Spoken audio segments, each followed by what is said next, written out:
안녕하세요. 오늘은 PER에 대해서 알아볼 건데요. PER이란 주가를 EPS라고 하는 주당 순이익으로 나눈 비율이기 때문에 우리가 PER을 공부하기 전에 잠시 EPS를 알아볼 건데요. EPS는 영어로 Earnings per Share의 줄임말이에요. Earnings per Share에서 earnings란 순이익을 뜻하므로 여기서 순이익이란 회사가 벌어들인 수익에서 사업 비용이나 세금 등을 다 제외하고 남은 순전한 이익을 뜻해요. 그리고 per는 하나당이라는 의미를 가지고 있고 share가 주식을 뜻하기 때문에 per share 하면은 주식 한 주당 이런 의미가 되는 것이죠. 그래서 합쳤을 때 earnings per share 하면은 회사의 순이익을 주식 수로 나눈 값이기 때문에 회사가 주식 한 주에 얼마의 순이익을 내고 있는지를 알려주는 값이 되는 것이죠. 예를 들어서 A라는 기업이 총 발행 주식수가 100주예요. 그리고 1년 동안 벌어들인 순이익이 1000만 원이라면 1000만 원 나누기 100주이기 때문에 이 A라는 기업의 EPS는 10만 원이고 주식 한 주당 10만 원의 수익을 낸다는 의미가 되는 것이죠. 그러면 주당 순이익, 즉 EPS는 순이익이 크고 발행 주식수가 낮을수록 높아지겠죠. 반대로 증자로 주식수가 많아지면 분모값이 커지니 EPS는 낮아지겠죠. 그리고 EPS가 마이너스면 그 회사가 적자를 보고 있다는 뜻이기 때문에 주식 한 주당 이익이 아니라 손해를 보고 있다는 의미가 된다고 합니다. 일반적으로 주당 순이익이 높을수록 주식 한 주당 주주의 몫이 커지고 주식의 투자 가치가 높다고 볼 수 있다고 합니다. 그리고 수익성 관점에서도 기업의 경영 실적이 양호하고 배당 지급 여력이 많다는 것을 의미하기 때문에 주식 가격에도 긍정적인 영향을 미친다고 해요. 하지만 기업마다 배당 정책이 다르기 때문에 EPS가 성장했다고 무조건 배당금이 증가하는 것은 아니라고 합니다. 또한 회사 간의 다른 조건이 모두 같다면 당연히 EPS 값이 높은 종목에 투자하는 것이 더 유리할 수 있겠죠. 그럼 EPS를 이제 아는 만큼 PER를 알아보아야 하는데요. PER은 영어로 Price to Earnings Ratio 혹은 PE Ratio라고 해요. 여기서 Price는 주식의 가격, 즉 주가를 나타내고요. to는 뭐뭐에 비해 그런 비율 관계를 보여주는 연결어라고 보시면 되고요.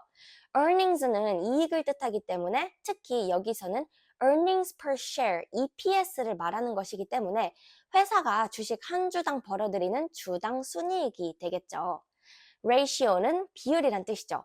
한국어로는 주가 수익 비율이 되는데요. PER은 주식 한 주당 가격을 주당 순이익으로 나누어서 구하게 되는데요.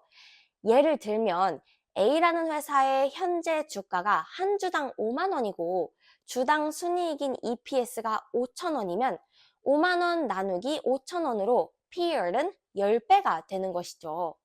그럼 주가 수익 비율, 즉 PER이 10배라는 게 무슨 의미인가 하면은 현재 주가가 주식 한 주당 이 기업이 벌어들이는 주당 순이익의 10배라는 뜻이기 때문에 현재 이 회사의 주가가 수익력, 즉 수익을 올릴 수 있는 능력의 10배로 시장에서 평가받고 있는 것이죠. 즉 주가가 한 주당 순이익의 몇 배가 되는지를 나타내는 지표인데요.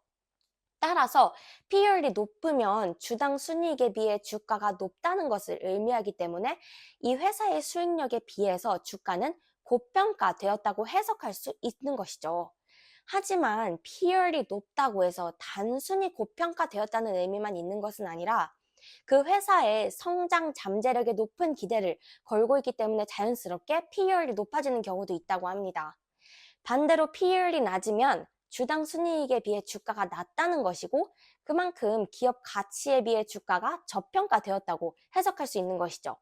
하지만 이것도 무조건 PER이 낮다고 해서 단순히 저평가된 것이라고 볼 수 없는 경우는 실제로 그 회사의 전망이 어두워서 주가가 내려가면 PER 값도 내려가기 때문에 PER이 낮은 주식이 있을 때는 왜 PER이 낮은지를 이유를 찾는 것이 중요하다고 합니다. 우리가 PER을 쉽게 이해하는 또 다른 해석법은 PER은 다시 말해서 순이익 대비 현재 기업의 시가총액이 몇 배에 거래되는가를 나타내거든요. 그래서 PER이 2배다. 그러면은 기업이 2년 동안 벌어들이는 순이익이 현재 시가총액과 맞먹는다는 의미가 되는 것이죠.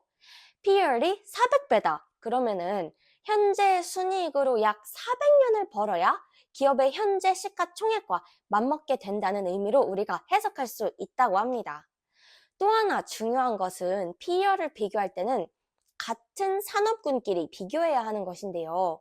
예를 들어서 맥도날드의 PER과 테슬라의 PER을 비교하게 되면 안정적인 수익을 내는 외식업인 맥도날드와 빠르게 성장하는 기술 기업인 테슬라는 산업별 수익 구조부터 성장 속도 그리고 기대치도 완전히 다르기 때문에 PER은 꼭 같은 산업군끼리 비교해야 하는 점을 기억해야 할 것 같습니다. 오늘도 영상 봐주셔서 감사드리고 도움이 되셨다면 구독과 좋아요 잊지 마시고 그럼 바이바이.